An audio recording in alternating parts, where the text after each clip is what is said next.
starting to come out of the pandemic here, how do you see the rental market start to be affected? The rental market in the pandemic is it's going to be different from state to state, city to city. Boston's a large college town.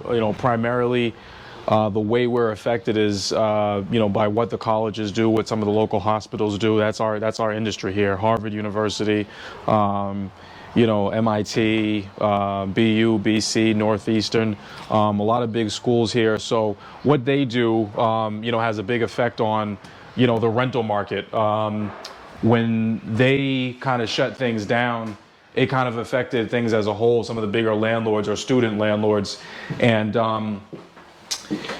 if they come back in full force, we'll be really good. If they don't, we won't. We'll suffer just a little bit. But from what it seems like as of today, most of the colleges are going to be requiring people to come back in full force, requiring students to be on campus. So if that's the case, then like I said, it might take a year or two to get things back to normal. But if the schools bring everybody back, a lot of our housing is also, nursing students, med students. So if all those people come back in full force, Boston will do really well. Our business is primarily Section 8 housing vouchers, but and we didn't feel too much of a hit during the pandemic. As long as the city of Boston is still paying their mortgage, is still paying their rent, are still paying their bills, we did actually pretty well.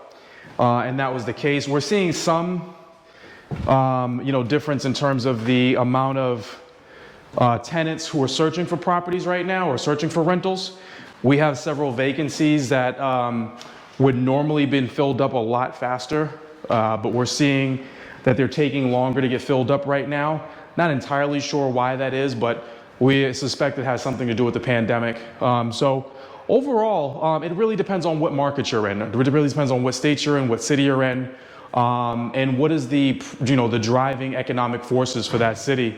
And like I said, I can't speak for every other city, but for here in Boston, as long as the colleges come back, as long as Harvard, MIT, Northeastern, BU, BC, Simmons, Wentworth, some of the other colleges as well, as long as they still bring their student population back to campus, then it'll have a major effect on the values and rentals, the rental market in Boston as well. So.